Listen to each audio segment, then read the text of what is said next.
Good evening, everyone. My name is Jessica Beyer, President and CEO of Greater Mankato Growth, and I'd like to welcome you to this evening's forum. We are hosting candidates who are vying to serve for the District 19A seat in the Minnesota House of Representatives. And for those of you that are unfamiliar with these forums, Greater Mankato Growth serves as the Chamber of Commerce and Economic Development organization serving our region. And so we put on these forums as a mechanism for involvement as a nonpartisan information intermediary between candidates and voters on the issues impacting not only business, but the overall vitality of the region at large. And so elections are really one of the most important ways that citizens can make their voices heard, and as well as the broader community. And so with these forums, we hope to enable folks to make informed decisions. And actually, this evening is our last forum that we'll be hosting. You can view a full lineup of the forums that we've already recorded, and that's at greatermankatoelections.com. We also have biographical information about all of the candidates for local offices in the Greater Mankato area, as well as a number of different facts and important dates as the election draws closer. So we just encourage folks to go to mankatoelections.com. And, we are having this forum this evening on Zoom. And this year, 2020, has been much different for how our forums look, but we are certainly putting on some quality opportunities for folks to get to know candidates and hear from our moderators asking questions and whatnot. And so this will also be posted on KTV and put on YouTube and the same channels as we normally would. This evening, we also have a number of different participants that are registered to take part in this forum and to listen in. And so those that are part of Zoom, you can certainly ask your any questions via chat. And so I'll be watching those throughout the forum. And at the end, once the moderator gets through their list of questions, we will certainly take time for those to get asked. So feel free to utilize the chat feature throughout this evening's forum. So some framing remarks for this evening. Our format will be as follows. Each candidate will be allowed 3 minutes to make opening remarks and then closing remarks at the end. Our moderator will hold candidates to approximately 2-minute responses in between questions. And, really it's the moderator's discretion as we're getting into different robust questions or responses. It's up to their discretion really to take longer in some instances to really follow through on a topic. We will, as I mentioned, allow folks on Zoom to participate. And so we really encourage folks to submit questions. So at this time, I'd like to introduce our moderator, media partner Laura Grossman, who is the news director at Alpha Media. We are very fortunate to have Laura with us this evening and working with Greater Mankato Growth to help host this forum and to put this on. So now on to the forum. I'll turn things over to you, Laura. All right, thanks, Jessica. And I want to thank GMG for having Alpha Media involved tonight. We're a group of 4 very community active radio stations in North Mankato, and we also have our news website, southernminnesotanews.com. So we're very excited to be here and really excited to hear from our candidates.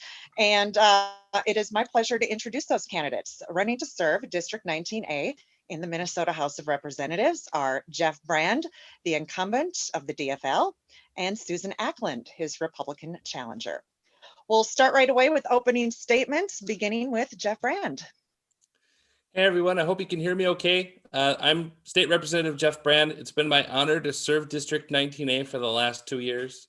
And before that, I was a former city council member here in St. Peter for 2 terms, almost 2 terms, before taking the jump into state party politics.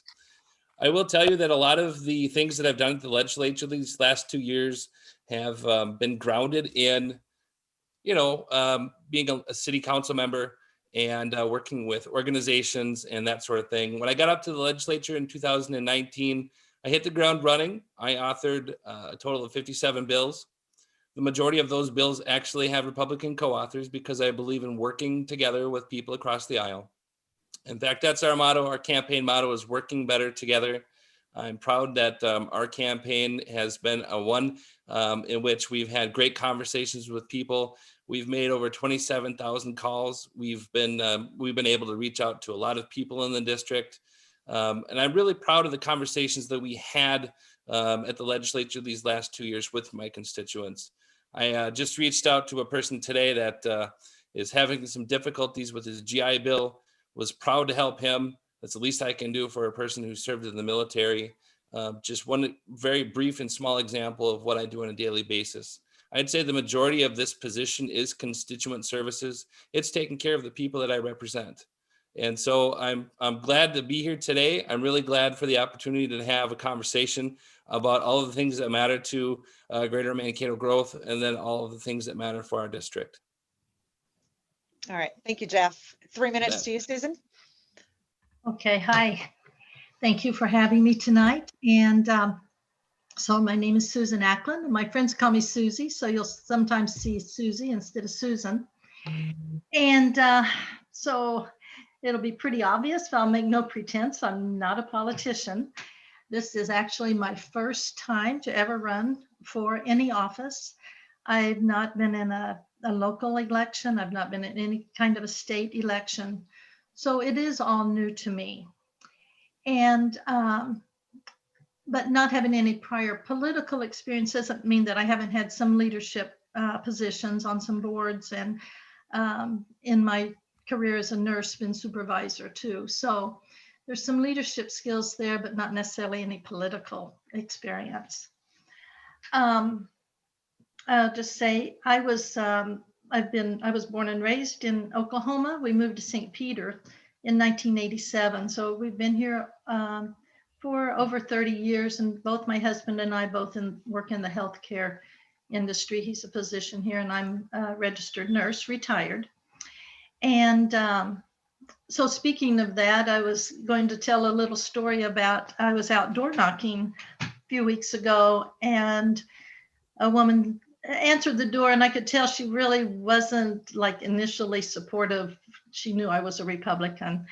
And she said, well, tell me about yourself. And in the course of the conversation, I just mentioned that I happened to be a retired RN.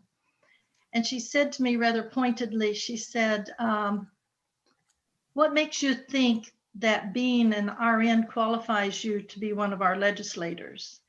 And the way she said it, I could tell it was a negative comment to me. But I looked at her and I said, well, what makes a teacher qualified to be governor? And she looked at me, and we connected at that point, because it's not about what we are, what we've done totally. A lot of it is just about who we are and what we represent. So in many ways, I feel like I represent exactly what our forefathers envisioned for our legislatures. I think he envisioned somebody that came from the community, that cares about the people in that community, and that holds the values that those people hold, and that those people can be certain that they will be represented when their legislator goes to St. Paul this year. All right. Thank you, Susan. We'll start questioning with you, actually. Our first category is general and philosophical questions. And so, Susan, I want to get started with you. If you get elected, what will be the top 2 to 3 issues that you will personally work to address at the legislature? So the one of the issues, because I have been in healthcare for over 40 years actually, is the whole healthcare problem that we're having as far as high insurance costs, high deductibles, and also just the issues that are surrounding rural healthcare and the possibility of more closings of our rural clinics and our rural hospitals. So healthcare will probably be, and I'm hoping to be on that committee in healthcare. That would be one of my first. The other thing that one reason I was actually interested in running is because of the use of the way we spend our money and the waste and fraud that's in our government. I feel like we can do a lot better with controlling our spending without having to necessarily raise our taxes, that we can make a difference there.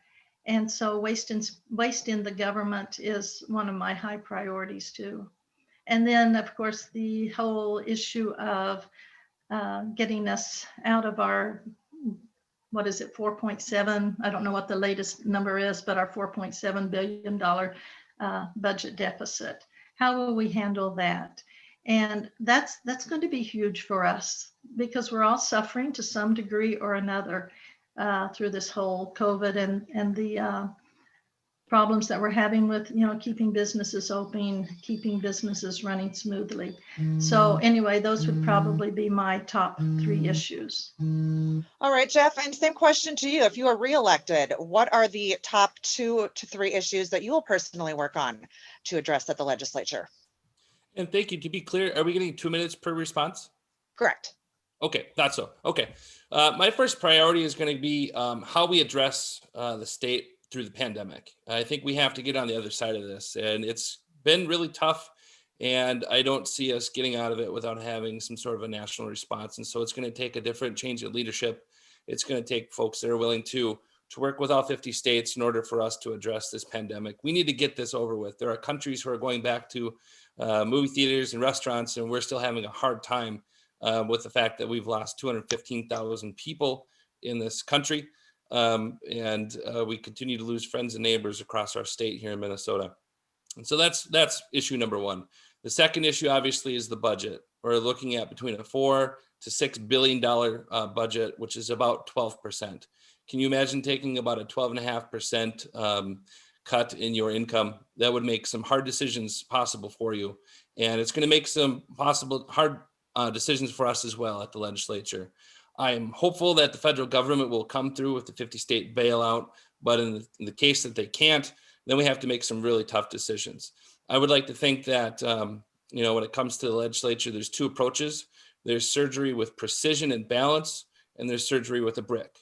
I would be more inclined to be working with a scalpel to make sure that we're investing where we need to invest and cutting where we need to cut. And then also, revenue raisers are also on the table as well. So I would look at all 3 of those issues together in addressing those 2 priorities.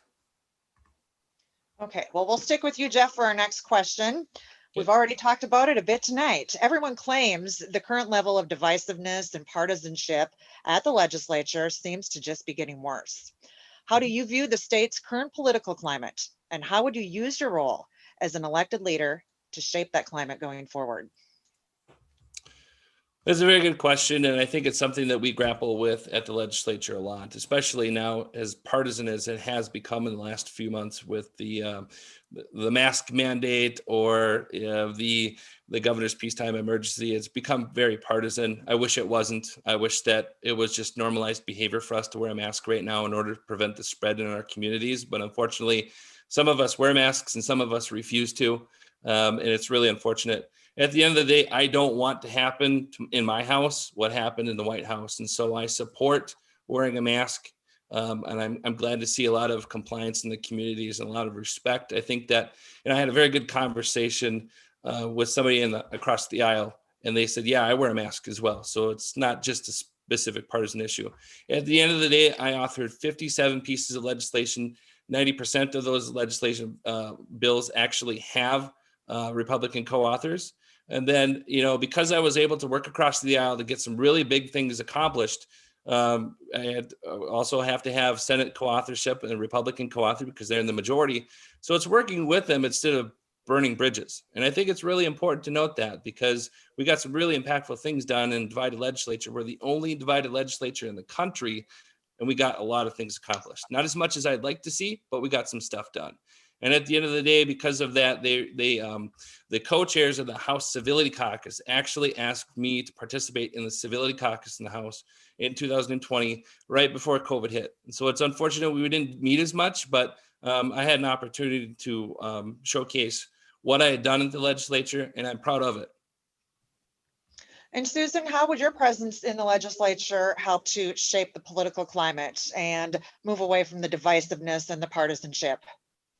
So actually, thank you really for that question, because a year ago, in September, this was the reason I was expressing myself vehemently in my kitchen with, there were about 8 people in there with me, about this whole divisiveness. So even before COVID, I feel like there has been a lot of divisiveness fuming over the past years, and that it's gotten worse and it's gotten worse and it's gotten worse. And it's like somehow we need to bring this together. And that was one of my statements that I made when a friend said, Susie, you should run for office, because I am a person that can bring people together. I see myself as a listener. In fact, I've been told that, but I also see myself as somebody who can see both sides of these issues. What I'd like to say, though, is it's so easy to talk about this, as a first timer coming forward. It's like I would like to see us come together, because I don't like this idea that we have blue and red, we have black and white, we have winners and losers. Why can we not come to some common middle ground where everybody is a winner? It may not be everything everybody wants, but can we not come to some common ground and reach an agreement? And yet we have to do that in the sense, for me, that it represents my constituents here in 19A. So when I say I'm coming forward and I want to agree, I do, but I want to come forward and with a real strong bias towards my own constituents in 19A and make sure that they're represented. All right, thank you, Susan. Moving on, our next question, Susan, I'll have you answer this first. What is your outlook on how to support the business community through COVID-19? And additionally, where do you stand on the extension of the governor's emergency powers in navigating the pandemic? And specifically, give me your viewpoints on how we can support our restaurant and hospitality industry, which has been hit incredibly hard through this situation. Well, that's a lot of questions. It's a lot of questions. I can prompt you if you can. Okay. So the very first thought I had, and I can't remember the exact question, but it's about the coming together as a community. So my one thought is, with the governor's peacetime emergency powers, I understand when we were early into this, we needed to put a hard stop and say, let's stop, let's figure this out. We need to be safe, let's stop. Going forward, I have not been in support of his continuing peacetime powers. I feel like we have elected representatives that should be making that decision for us at this point. And I don't know why that hasn't been done. I don't know why the governor feels like he can't trust our legislators to make that decision for us, because when I think about divisiveness, I'm thinking that if we all have a say in it, then we all will buy into it more readily. And if my representative, Jeff Brand, said, you know what, St. Peter's different, you know what, we don't, whatever that means, and so I'm going to vote this way, I would respect that. And I would say, okay, if he says, yeah, we need masks because Nicollet County, this or that, great. You know what, my representative is representing me. And so I think that would have gone a long way to help smooth this over and stop some of the divisiveness. Now, going forward with the restaurants, I'm a little curious about why some of these restaurants are at the place that they're at, because I know here, even in St. Peter, some are open and some have not opened. Some are still strictly carry out. But just going forward, I think that we have some good pieces in place that we can open up, and we can open up safely. So did I answer all the questions? I think you got them all. Yep, we're talking about any support that you would give to the business community during COVID-19. So not just restaurants, but any other points you want to touch on about the business community during COVID-19? Yeah, I just think we need to look, I just think that at some point we need to look more, like Jeff said, precision. You know, what is our community? What is Lafayette? What is Klossner? You know, do those same rules necessarily apply to those communities that would apply to Mankato? That's the thing. I just would say have our legislators make some of these rules for us. Okay. And Jeff, you, what is your view on the governor's emergency powers and how we can help the business community during COVID-19, specifically our restaurant and hospitality industry? Well, I'm open to having a conversation about what the peacetime emergency looks like in the future. Obviously, we've got 49 of 50 states that have peacetime emergencies in place. The president also enjoys a peacetime emergency at the national level. And so, it's just a matter of what makes us different. Why would we want to get rid of something that 49 out of 50 states have? I will tell you that the governor also represents all of us. He was elected as well. So that's really important distinction. And frankly, if the governor was doing something that I didn't agree with, I have the wherewithal to actually check and balance with him and take those emergency peacetime powers away. I choose not to right now because I operate in a part-time legislature that is not currently in session. We won't be in session until January, but every 30 days we do come back. And finally, after 5 months of negotiations and conversations, we were finally able to pass the Minnesota bonding bill, which I think is one of the bigger parts of the economic stimulus that we can provide here in Minnesota. And that took 5 months of arguing in order to get that done. So that's also a reason why I think right now is a good time for us to talk about where that's at. Now, in terms of supporting businesses, I clearly support as many businesses as I can with my own wallet, and I encourage other people to do that. But it's just simply not enough. I talked to a lot of people who haven't been in a restaurant since March, and they don't plan on going back to a restaurant until this virus is handled. And it's going to take a lot of people working together to get this virus under control. Eventually, we'll get some sort of a medication or some sort of an inoculation. But until we get a vaccine, we're going to have to do what we have to do. I would also say that, the legislature itself has received money from the federal government, and we've redistributed it to the local businesses as best we can. But clearly, we need to have a federal partnership in order for us to help small businesses. And I know there are a lot of small businesses that don't have much for PPE, if at all, left.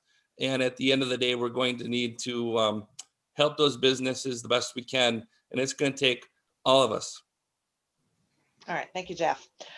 We're going to move on to a different category, budget and taxation. And Jeff, will stick with you for the first question. What would be your priorities when it comes to taxes and spending? If you believe that state spending should be less, in what areas would you seek reductions? Mm-hmm. And what areas of the state budget should see more funding, if any? Very good question, Laura. Thanks for asking it. I serve in one of my committee assignments on the tax committee, so I'm really happy to take this question because I've thought a lot about this in the last year, especially with COVID. Part of my goal of being up there is to create a more fair tax system for the people in Minnesota. And so, one of the things we're able to accomplish as part of this bonding bill is actually a $200 million tax cut.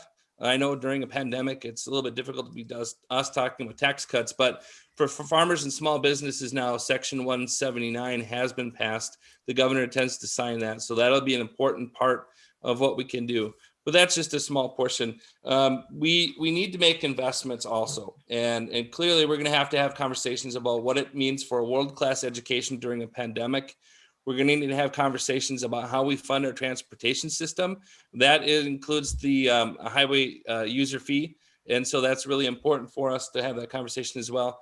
I was really happy to pass a piece of legislation in this bonding bill that actually addresses the survivor of a veteran who passes away. They're allowed to have a tax exempt status to buy a new home. So imagine somebody downsizing. I think that's the least we can do in order to say thank you to the family member who gave and sacrificed all of that time while the service member was away fighting for our country. And I think that's really important as well.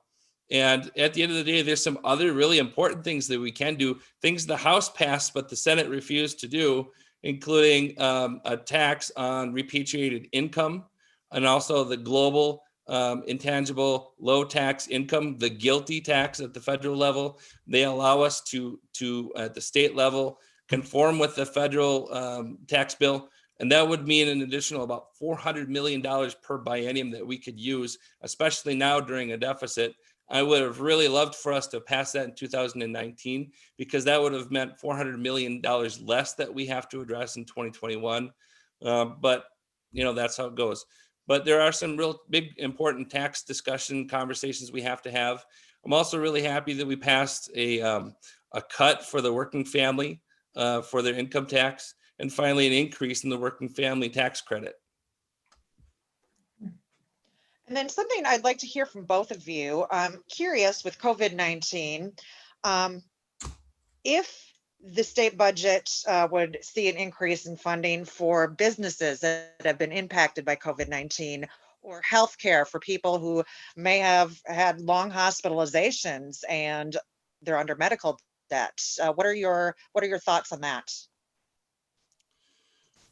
Is it my question? Yeah, still? you can go ahead. Oh, and I'm sorry. I'll get Okay. back to- So I think it's really important that we have a conversation about some of this stuff. I mean, we should have free testing in order for us to address a real pandemic with real lasting and permanent effects for 215,000 families across our country. We should have free testing. People should just be able to walk right in and get a test. They shouldn't have to worry about whether or not their insurance is going to cover it. We shouldn't have to worry about all of those things. And so I'm glad to see there's more free testing that's available, but it's not nearly enough that we need in order for us to address the situation.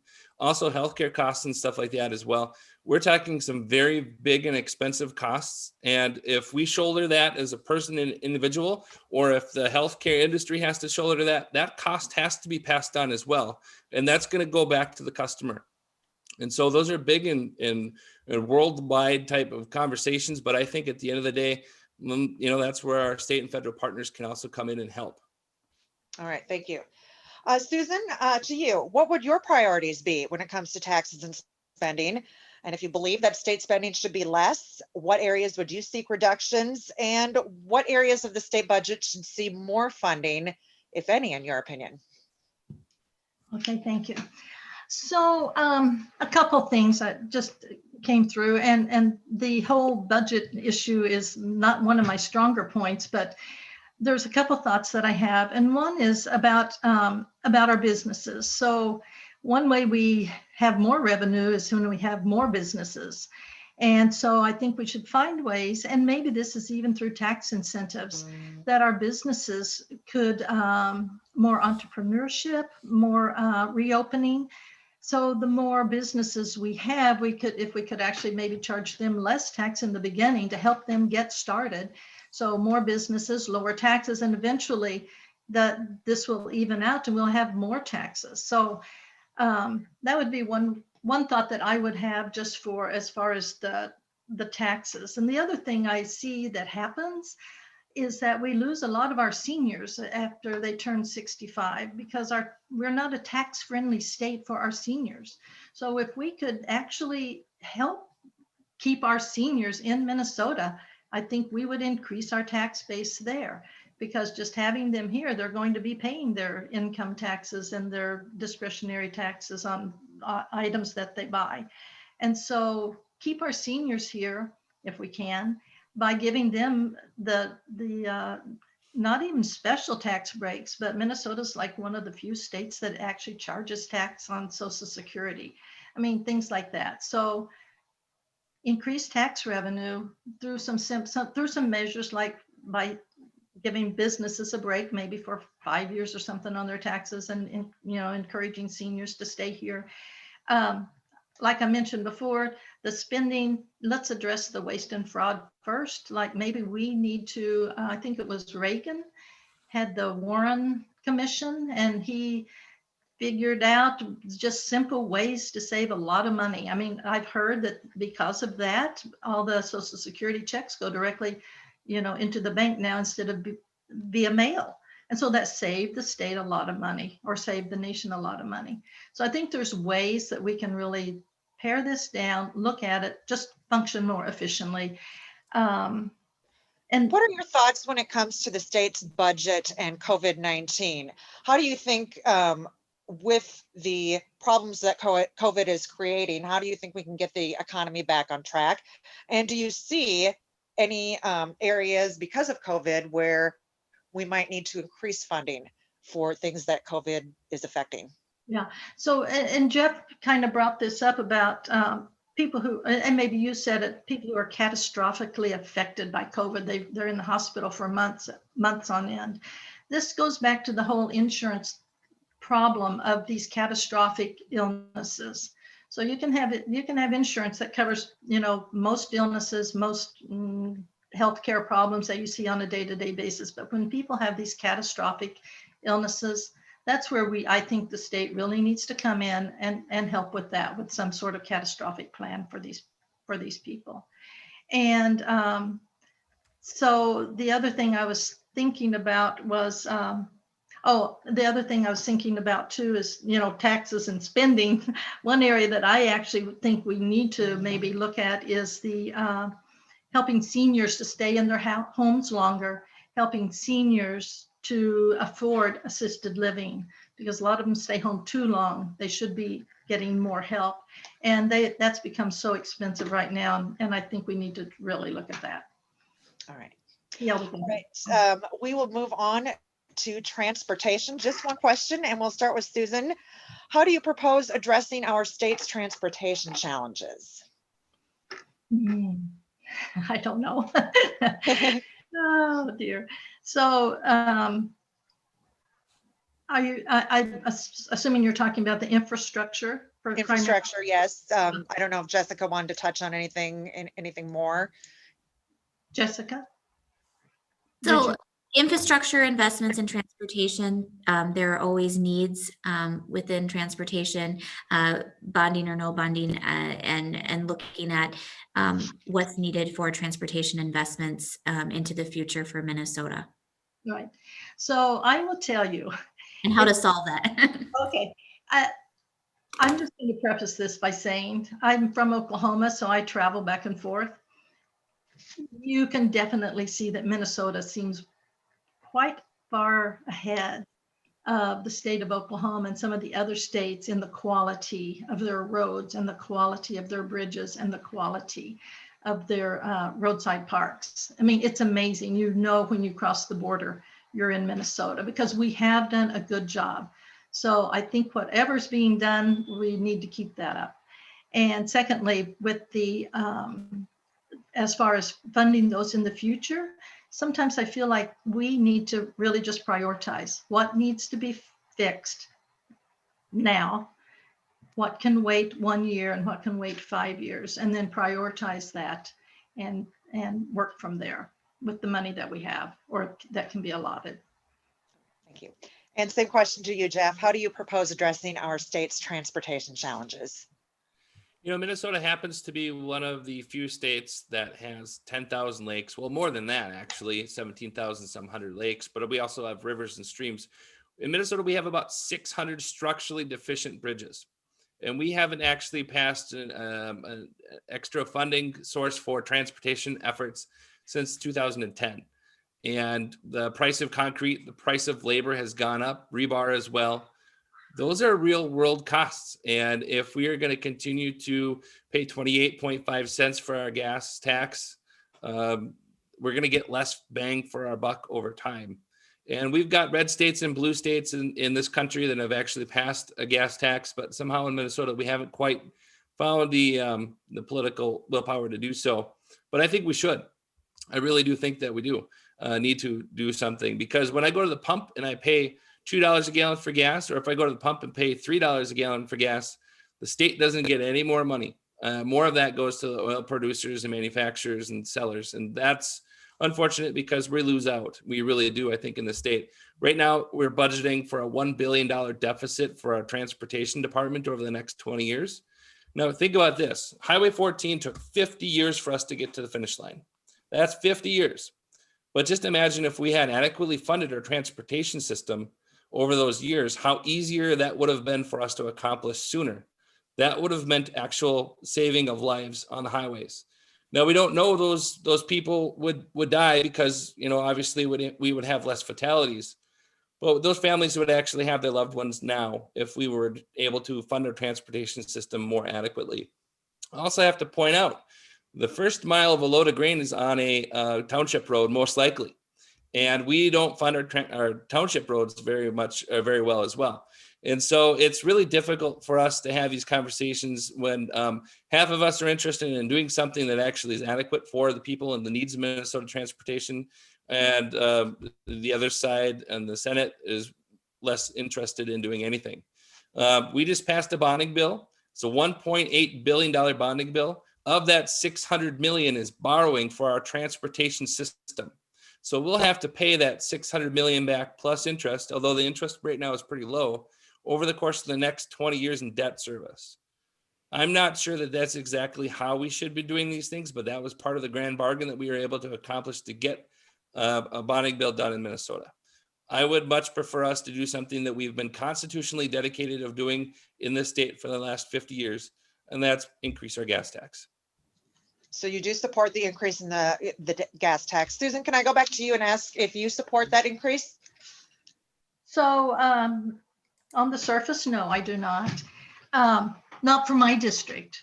My district is largely rural, and a gas tax increase on our farmers would be significant for the amount of for the equipment they use and the miles we have to travel in a rural area.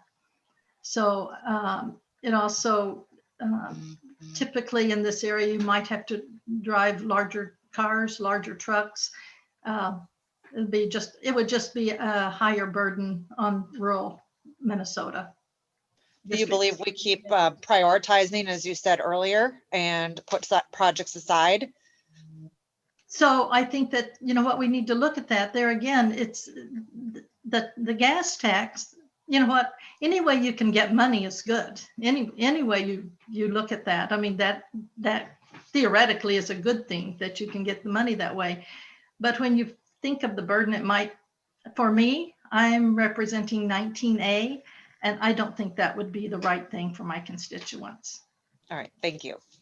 Susan, we'll stick with you as we move on to education. And I think this will be a really interesting question because I know we have a lot of parents on this forum right now. And over the last several years, there's been a growing concern about the lack of availability of childcare in Greater Minnesota.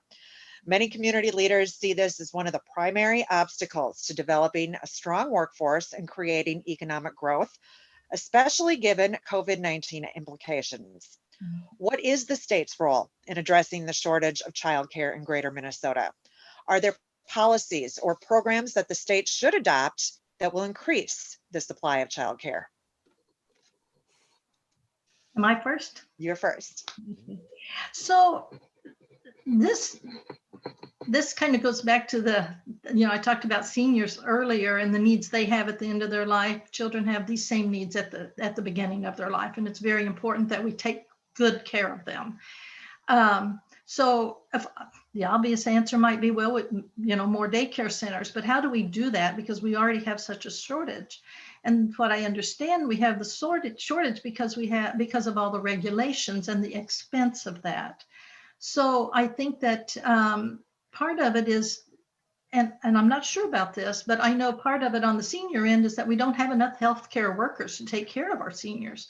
So on this other end is the problem that we don't have enough daycare providers trained and able to take care of them. And can we solve that issue by creating programs specifically for daycare providers? And these and can there be these helpers within those daycare systems so that it makes it a little more affordable? Those people could still make a livable wage, and yet they're not making the top salary that the administrator is making. So anyway, so I think that the daycare is important. I think this kind of goes to the question of, should we have a state-funded pre-K? That would help some parents too, that if their children are in pre-K, then that eases some of that burden for them also financially. Okay. And Jeff, same question to you. Are there policies or programs the state should adopt that will increase childcare in Greater Minnesota so that we can develop stronger workforces and create economic growth? Absolutely. And in fact, the Greater Mankato Growth supported one of my bills last year, which was House File 423, which finally was included in the bonding bill this year. We requested $20 million for matching grants for Greater Minnesota child care centers across our state for communities that are just in a huge deficit when it comes to child care slots. Think of Mankato. We're down about 1,000 slots just alone in Mankato. But the issues are greater than that across the state. And so I requested $20 million. We didn't get any money, but we got the policy, which is okay because that's how the BDPI program actually started at the state of Minnesota. And so we've got the policy in place with the Department of Employment and Economic Development. Now we need to worry about how to get the funding. There are a lot of people that stay home right now with their kids because they can't find a place to put their kids safely and that can provide them with an education. We're down 3,000 in-home providers. And so not just centers, but also in-home providers. That's why I'm glad that last year we passed House File 422, which I asked for 1.5 million, but we actually got 750,000 to be split up amongst the Minnesota Initiative Foundations. So Tim Penny, who's the CEO of the Southern Minnesota Initiative Foundation, wrote a very good letter and actually came up and testified on behalf of our bill. And I was really glad to see that we got the money because those initiative foundations turn around and use that money for training opportunities for people who want to maybe get into in-home daycare. And they also use those opportunities to fund things like inspections for their homes, getting these businesses up and running, financial planning, a lot of education as well. Those are two specific things we did in St. Peter while I was a city council member. And we were lucky enough to have the funds in the economic development account to do that. But there are a lot of communities that don't have that opportunity. We are fortunate in our part of the state to have some of the resources that other places don't. But in greater Minnesota, we need to get our workforce back up and working again. This was an issue before COVID-19. It's only gotten worse because of COVID-19. And I think this is an opportunity for us to actually drive our economic development into Minnesota and get more people back to work. Are regulations an issue? Are there too many regulations out there that don't allow people to open in-home daycares or childcare centers? Is that part of the issue? And that question's for me, right? Correct. Okay. So I think from that standpoint, regulations across the board, we always need to take a look at that, whether it be the affordability of homes. And I authored some legislation to look at that for the building code in Minnesota, or if it's childcare or any other industry. We have to reevaluate those things from time to time. By the way, we have a legislative audit commission that actually takes a look at existing legislation. We also have the office of the legislative auditor, and he actually takes a look at the legislation that was passed, kind of gives it a litmus test, tells us as the legislature what we could do on that to make it better, what we could do to make it more compliant, more opportunities for folks. And then across the board in Minnesota too, we have the select committee. We in the House recognize that racism is a public health crisis. And so we've got a select committee taking a look at that. I guess across the board, we should always be reevaluating what we do at the legislature. And those are just some unique opportunities for us to actually address that. All right, thank you. Jeff, the next question will go to you first. From your perspective, what are the key strategies for ensuring that Minnesota has an abundant and qualified workforce now and into the future? What other workforce issues do you see that need to be addressed given our current state of affairs? That's a very good question, Laura, and something I've thought a lot about in these last 2 years as a legislator here in southern Minnesota. Wouldn't it be nice if high schoolers were to graduate with a certificate that they could use to get a gainful employment if they want? Right now, South Central College is a 2-year program for welding, and that's in conjunction with Jones Metal. I've actually toured that facility. It's really wonderful because it gives the skills necessary for people to graduate welders. We need a tremendous amount of welders and electricians and all of those folks in Minnesota to build the infrastructure of tomorrow, build the homes of tomorrow. And so we need to train those folks for tomorrow as well, especially as the baby boomers retire in large numbers, and we're needing to backfill that. We have a problem in Minnesota. Our population is actually reducing itself. And so, people just aren't having babies like they used to. And so today's couple that decides not to have children or decides to have less children, that's an 18-year workforce issue down the road. And so that's a challenge for us.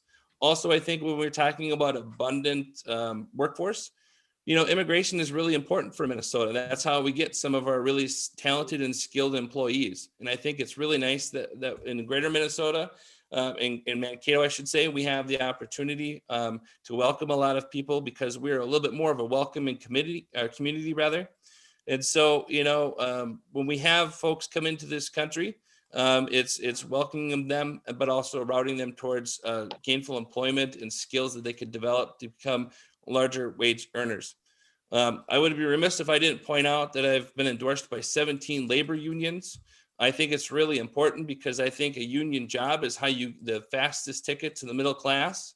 And I think it's really important because there's just an awful large amount of benefits to what unions provide for the workforce.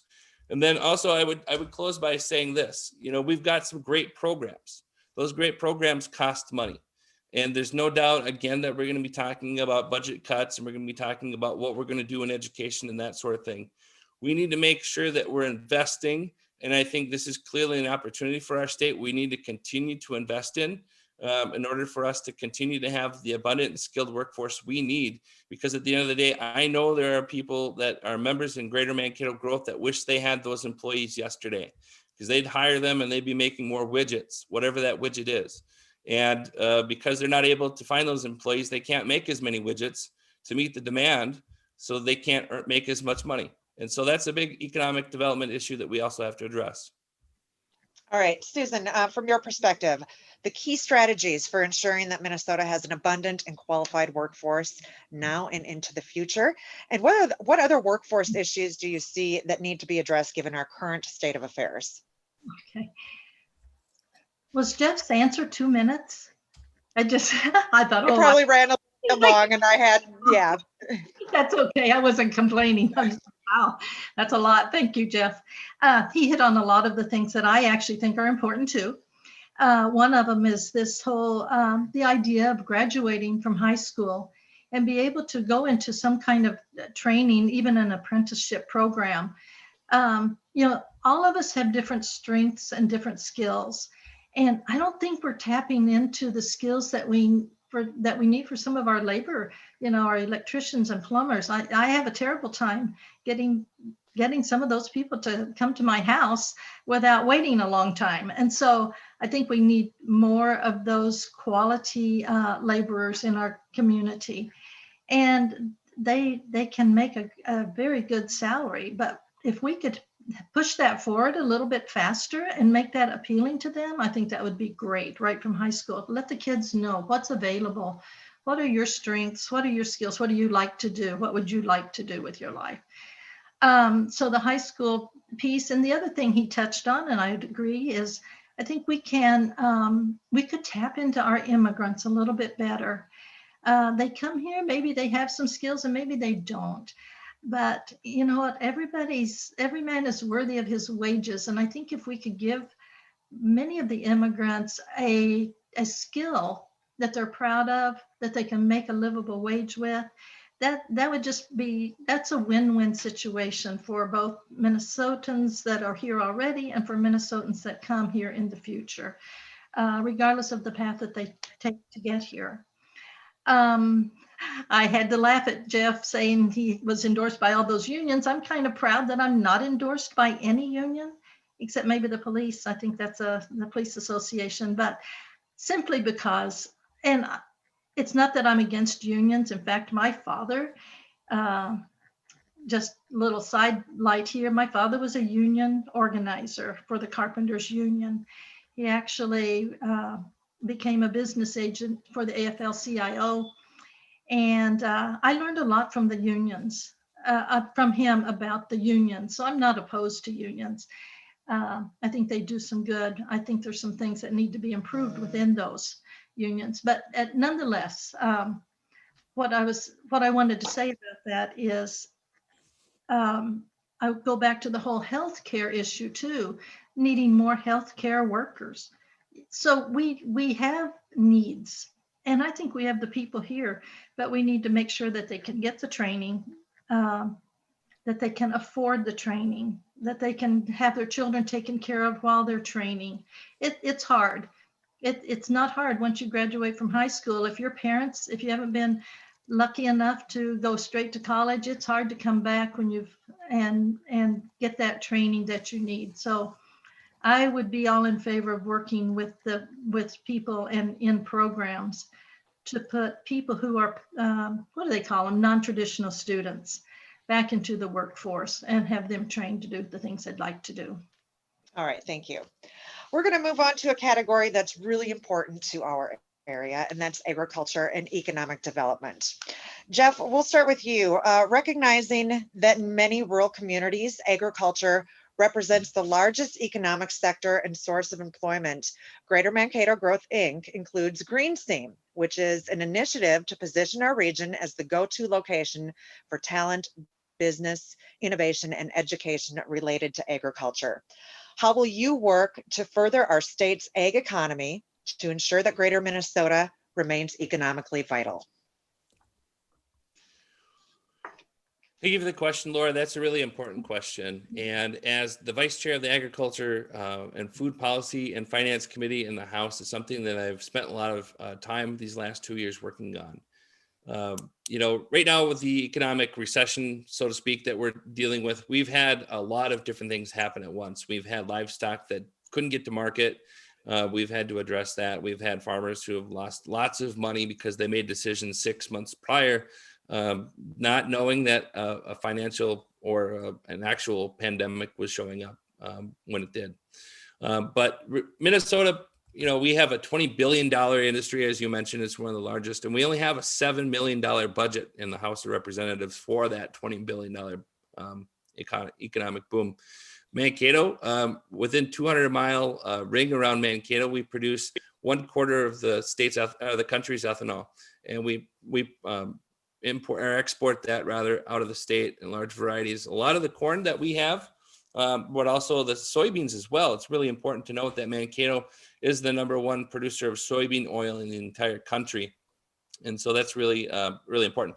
Green Seam itself, and I was really proud in 2019 to co-author legislation that provided $75,000 investment from the state of Minnesota to Green Seam in order for us to, show the support, but also what it can really do as an organization for Greater Minnesota and the Greater Mankato area. So I'm really proud of that. And in agriculture itself, it's also working towards the future. It's about investing in future crops like Kernza and Camelina. Kernza can be used in cereal, and it can be used for a variety of different nutritional additives. And Camelina can actually be produced in our fields and used as jet fuel. So we won't have to rely so much on foreign countries for our fuel needs in the future. Also, I would be remiss if I didn't point out the fact that I was a big supporter of the increase in the ethanol standard from 10% to 15%. All right, thank you. And Susan, how will you work to further our state's ag economy to ensure that Greater Minnesota remains economically vital? Okay, so it's been interesting talking to our different farmers and through the whole COVID, before COVID and then through COVID, and seeing how, I guess what I'm trying to say is the farmers, they can be affected drastically by things that have affected all of us, but they can be truly, one of the farmers told me, with the whole corn and the ethanol, 80% of his crop goes into ethanol. And so if we have no ethanol, then he's bankrupt unless he has this opportunity to develop these other crops or these other alternatives that would, see him through. So my thought on this is we need to move carefully. We need to make sure that each step that we have doesn't set us back in our rural communities. Our rural communities need to stabilize, be stable. And like even we saw with the COVID, how our hog farmers were drastically affected.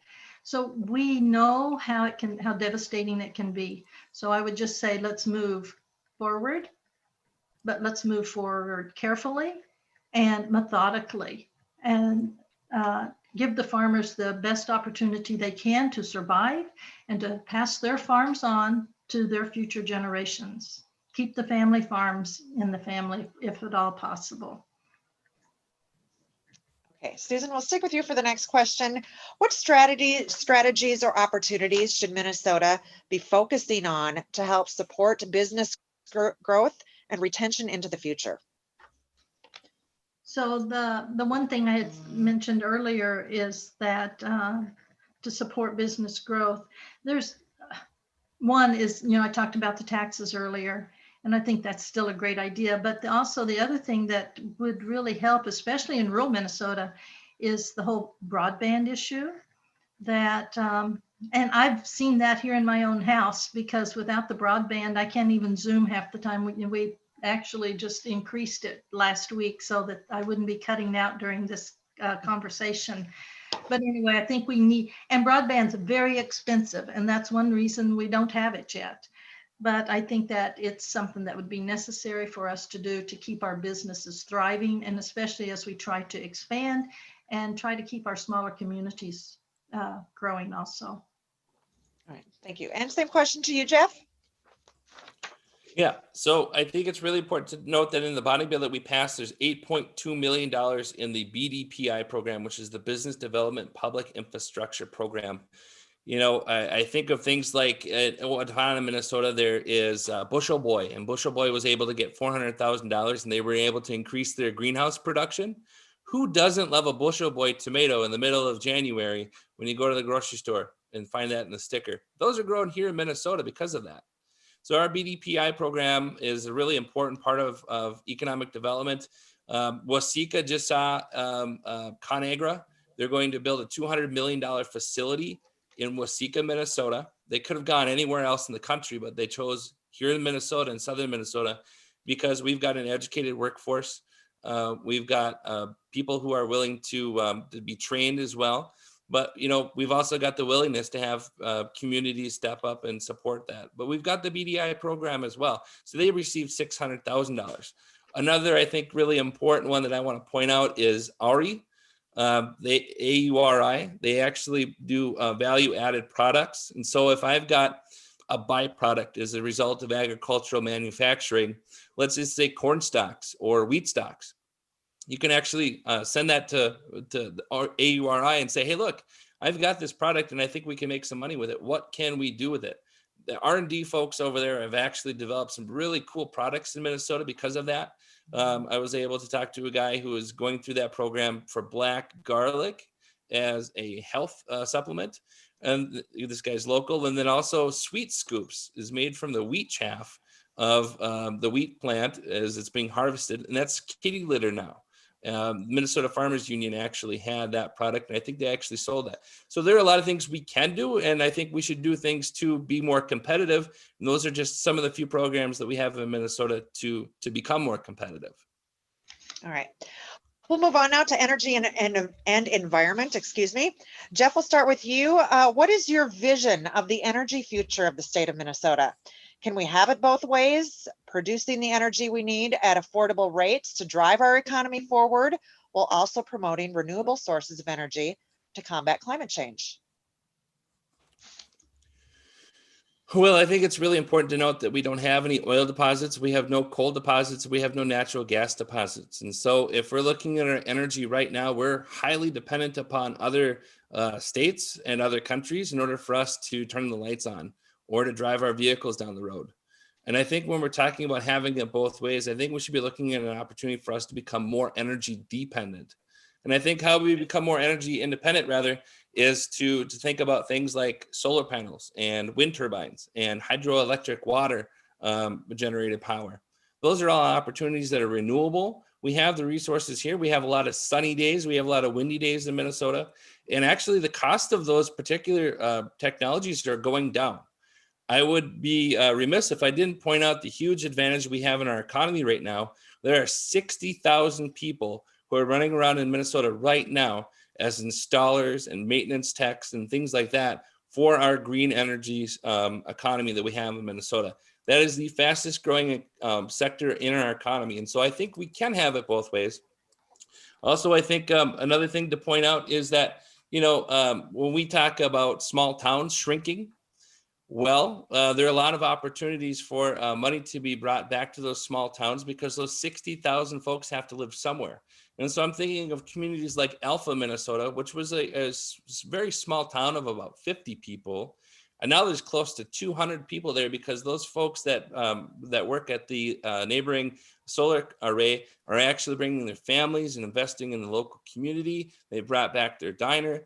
They've really seen an influx in investment in that community. That's just one example.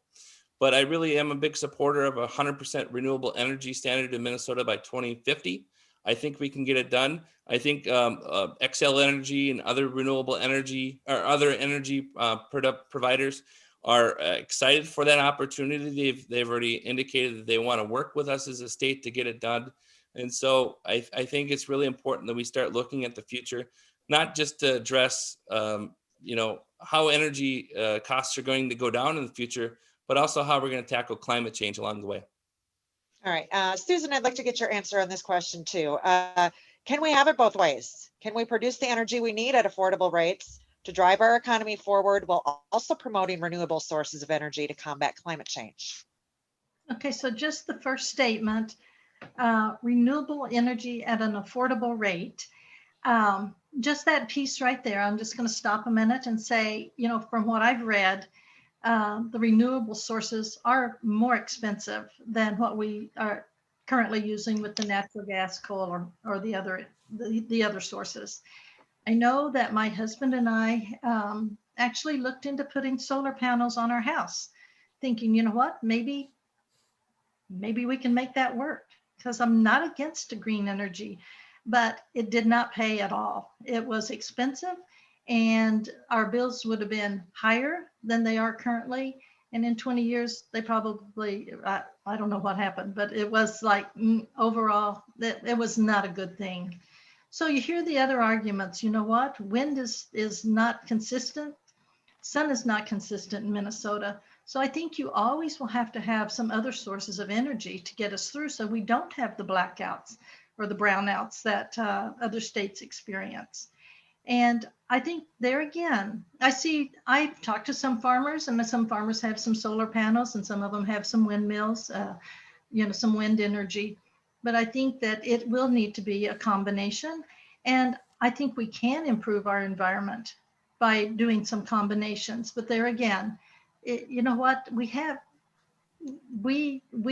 over couple hundred years, developed a system, and I don't think we can turn it on a dime. I think we need to be careful and thoughtful and moving forward, making sure that we have consistent energy, that we have affordable energy, because from what I've read, the energy prices will go up significantly if we try to go strictly to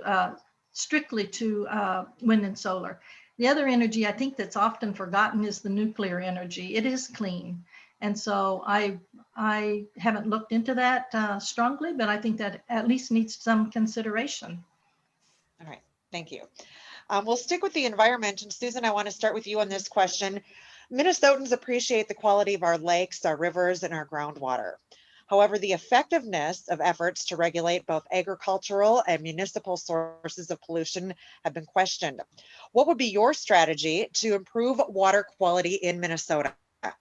How would you propose finding the right balance between environmental, agriculture, and industrial interests?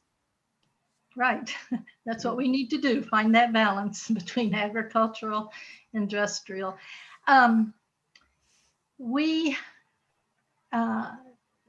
My in-laws used to have a cabin on the lake, and the water quality was poor, I will admit. And a lot of it had to do with just each individual house that was around the lake. Some of it had to do with the farm that was around the lake. And so I know there's many issues within a certain area. And so I think we need to, that particular area, and it was greatly contested. Does everybody need to put in a new septic system? Does everybody need to hook up to city sewage? It was expensive, and it was highly contested. But I think in the end, it's necessary if we want to regain those beautiful lakes, because further north the lakes are more pristine than what I see in southern Minnesota. So I think we need to address some of those issues. Yeah. And okay. You know what, there again, it's not about what I think.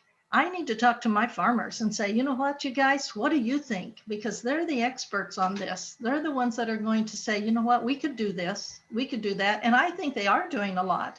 I just rode on a corn picker with one the other day, and he was talking about how they can pinpoint just sections of land that need more or less fertilizer.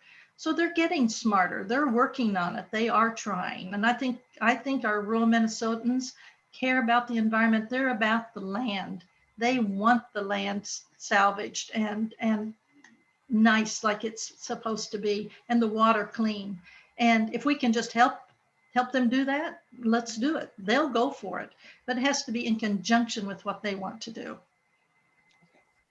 And Jeff, same question to you. How would you propose finding the right balance between environmental, agriculture, and industrial interests? Thanks for the question, Laura. This is perhaps one of my more important questions that we're talking about today. So in 2018 or 19 rather, I introduced legislation to create an ag-urban partnership. And it was in conjunction with the MPCA. Senator Frentz was the co-author. I was the author in the Senate. I was the author in the House. And the city of Mankato was driving behind it because they have a lot of nutrients that are inflowing into the city limits, and they have to process that before they can actually pump it back into the Minnesota River. And it's really important that we talk about what happens downstream, but also what happens upstream. And so this is a consortium. I was amazed that we were able to get this accomplished. We got like 250 people in the room. This was pre-COVID, of course, at the downtown City Center Hotel. And we were able to have a great conversation with breakout sessions about what we can do for water quality in southern Minnesota. I authored a bill that would keep water retained on the landscape, a water storage bill. That was by working with the Minnesota River Congress to do that. And Scott Sparlin was the leader behind that.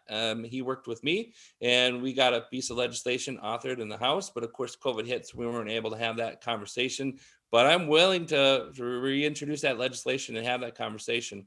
Also, I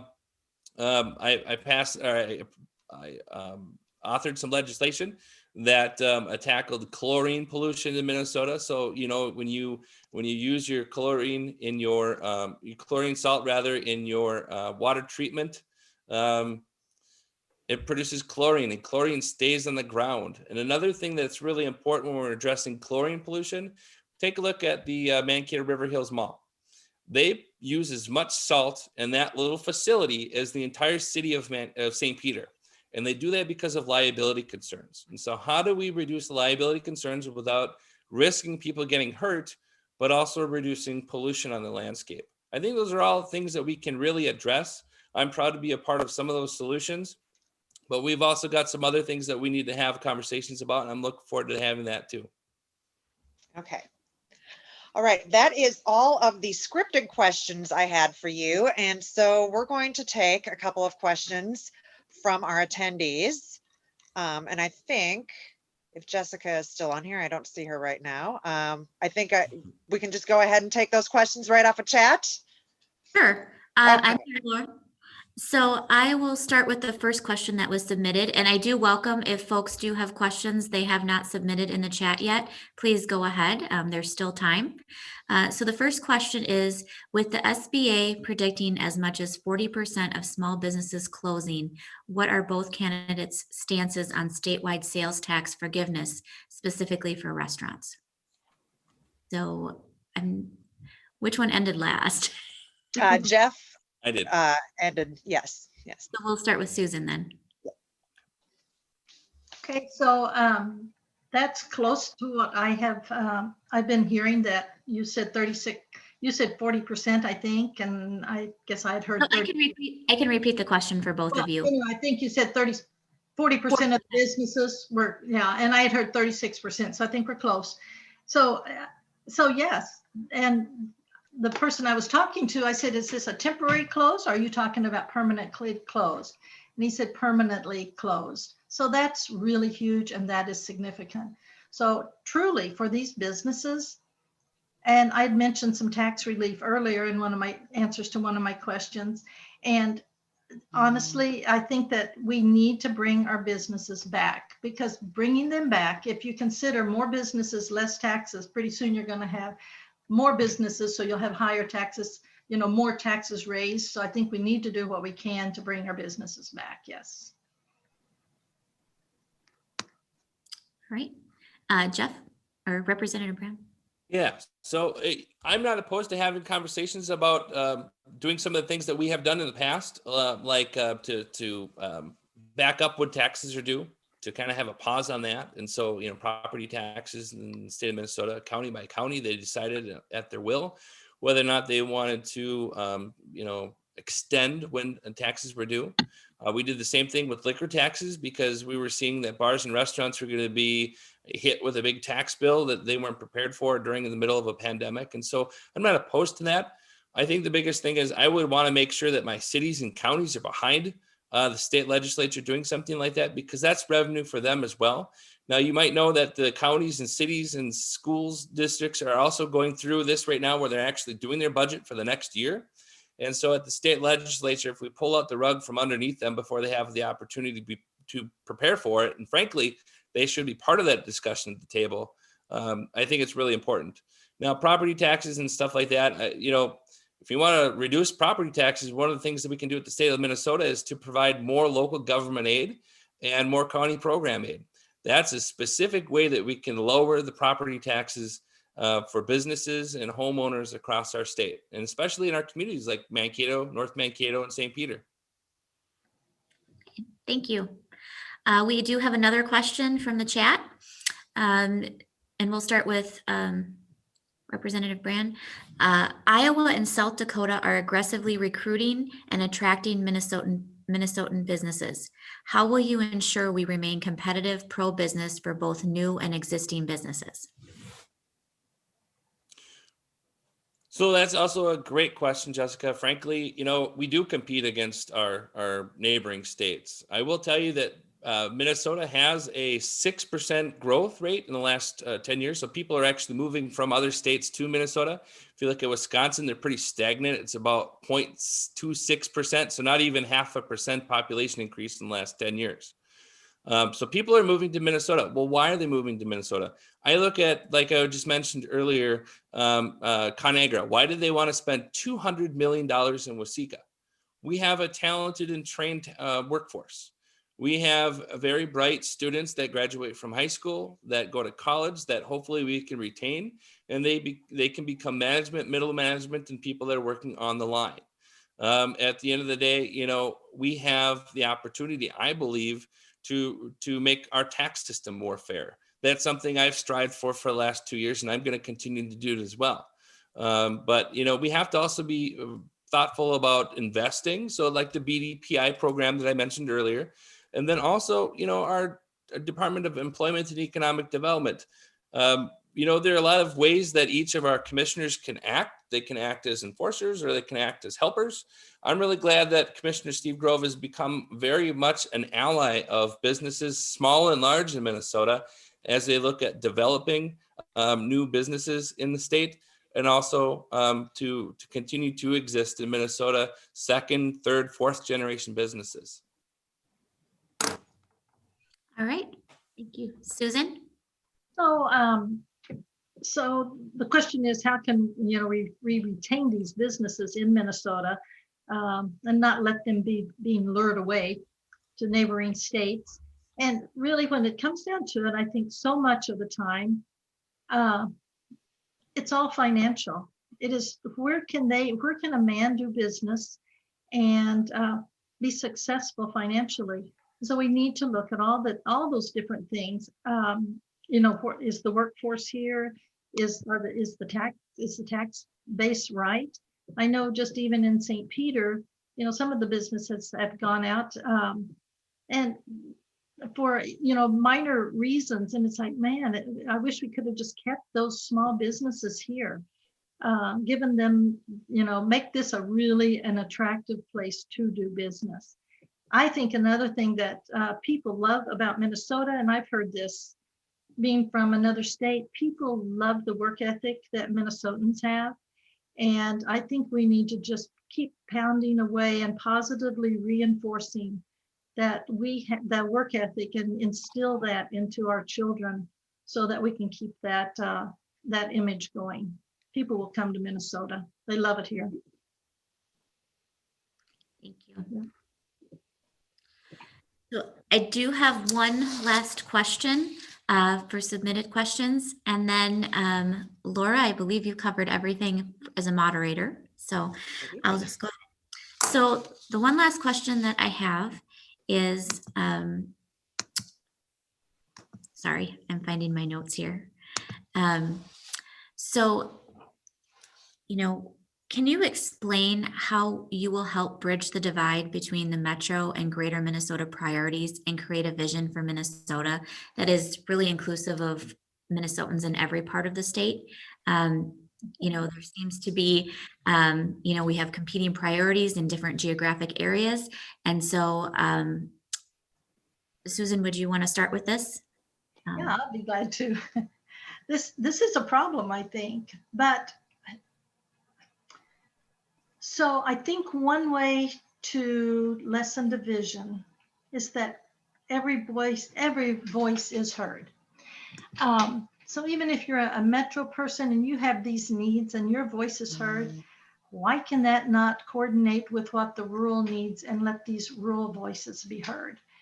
What I feel like has happened is it just seems, from what I've been told and some of the votes that have been taken, I personally feel like rural Minnesota needs a strong voice in St. Paul. Now, does that overshadow the voice of the Metro? No, because they have their own needs. And this is why when I look at some of the things that goes on, it's like one size fits all. I don't feel like one size fits all for Minnesota. So we really need to be careful how we craft our legislation and make sure that everyone is represented and not just one area. Because as the Metro gets larger and they get more votes, there is a possibility that rural Minnesota will not be heard. And so that's one reason that I say I stand up for 19A. If I don't represent the people of my constituents in this district, then they might as well not have a representative. So I agree. I'm all about bringing people back together. I'm not about divisiveness, but I feel like there's a balance here that we need to find the balance and not make it all one or all the other. Okay. Thank you. We'll move on to Representative Brand. Well, Jessica, that question was asked 2 years ago at the forum that Greater Mankato Growth had, and I remember answering it exactly how I'm going to say it now. I guess I just reject that narrative that there is a divide between rural and Metro Minnesota. There are a lot of people that I talk to that live here who have children who have grandchildren that live in the metro area. We're all connected. And don't we want what's best for us to also be what's best for them in Minneapolis and St. Paul and the suburbs as well? And I think that's absolutely the case. We all have healthcare issues. We all want to make sure that our children have world-class educations. We also want to make sure that our roads and bridges are safely maintained. Those are all issues of that One Minnesota pledge that Governor Walz talked about 2 years ago. And I think a lot of people still believe that, including myself today. Now, I'll also tell you that, I was really proud these last 2 years in the legislature that I was able to bring some of my colleagues from the agriculture community, the agriculture committee, down to southern Minnesota. We toured a mung farm in Hastings. We went to the AURI operations in Waseca. And then I finally got him into a hog barn in Cortland, Reuben Bodie's hog farm. And it was, I'm sure for some of them, an eye-opening or nose-opening experience. But at the end of the day, they got a much better appreciation for agriculture because they got to see it firsthand. And I think at the end of the day, we have to implore our colleagues to see it from our side of the world. We produce the food. And we also, we need them as well. A lot of the corn and soybeans and grains that we grow in the Minnesota plains end up at shipping locations, and then they're shipped by barge down to Louisiana and the Gulf of Mexico. And we need each other in order to do that. I know a lot of people that have young children that go to college at the University of Minnesota, and I know a lot of Gustavus students that come from the Twin Cities. We're all connected. And just like I said 2 years ago, I don't buy into that idea that we are divided. And I'm glad to see that there are actual issues that point to the fact that we aren't as divided as people want us to believe. Thank you. I'm just scrolling through the chat here, and I do not see any other questions that were submitted or noted. So at this time, I'll turn things back over to Laura for just have the closing remarks. All right. Yeah, we will start with closing remarks. You have 3 minutes each. And this time we'll start with Susan. Oh, okay. Thank you. It's been a good evening. As you can tell, I'm not a polished politician, but I do hope to be the next representative for 19A. I'm running because I feel like I was called to do this. And actually, what's interesting, I was actually called before COVID, actually called before the protest, actually called before all the business closures and before the big budget deficit. And it's like, my gosh, when I ran, I thought things were important, but now they're really tight. So I look forward to serving. And that's the word I use for myself, is serving, because for me, it's all about balance. And I like to put it this way. Many years ago, when I was doing some Bible study, somebody said to me, Susie, when you're studying the Bible, truth without balance is heresy. So I've kind of carried that with me as I've been, in my faith walk. It's like, when you're looking at something, look at what the whole context is about. Just a few years ago, another verse jumped out at me, and that verse is Micah 6:8, and it says, act justly, love mercy, and walk humbly with your God. And that's the motto I live by. So act justly. Without justice, we have chaos, we have disorder, we have crime, we have all those things. But without mercy, what do we do about the children in poverty? What do we do about the immigrants who come and need our help? So we have to balance justice and mercy. And that's what I want to bring to St. Paul. But more than that, it's the centerpiece, that balance thing is just to walk humbly with our God, not my God, but our God. So I just want to say, I'm about balance, justice and mercy, and walking humbly. And I feel like I would be a servant of my constituents in 19A, but more than that, I'd be responsible and accountable to God, who's called me to this task. Thank you. All right, thank you. I've got a very noisy snowplow right outside my window, so I hope you can't hear it. Representative Brand, will go to you for your closing statements. 3 minutes, please. Tis the season for snowplows, right? So, thanks a lot for hosting today, Greater Mankato Growth, and thanks a lot, Laura, with Alpha Media and KTV, who's going to be playing this later on. I really appreciate the discussion, as always. This is my second time having a debate like this, and so I'm really glad that we were able to showcase our strengths, our weaknesses, and where we differ on policies. At the end of the day, it was very respectful, so I appreciate everybody making that happen. I think, it's really proud to point out the fact that, these last two years at the legislature, I've represented the people very well. I'm glad to work across the aisle. I'm glad to work with everybody's district in mind. And so I'm really proud that, again, 57 pieces of legislation. I didn't spend very many minutes sitting down there these last 2 years. And of them, 90% of them had Republican co-authors, because I think it's really important. The hallmark of this whole campaign is working better together. Something I'm really proud of. It's something I've actually acted my entire career here at the legislature. Before this, I was a city council member. Oftentimes we didn't know each other's politics and we ended up getting things done. That's exactly the same type of activity that I like to bring to the Capitol as well. And so, I just want to point out, I'm proudly endorsed by 17 labor unions. That includes the Teamsters. That also includes the Minnesota Nurses Association. I also have the endorsement of the Minnesota Farm Bureau and the Minnesota Farmers Union, which is really important, I think, for our district, a very agricultural, agrarian economy. At the end of the day, when I'm there at the Capitol, when we're in the chamber, hopefully we could be back in the chamber here very soon and not as many Zoom things and telephone things. I've been there some pretty late nights, and sometimes, you get to 2 or 3 in the morning, your eyes get really bleary and you're still wondering why we're working past midnight, but we are accomplishing the people's work. And at the end of the day, I think about what it's like to be up there. And at 2 in the morning, I reflect on people's hopes and fears, but I also think of the future, which is our children.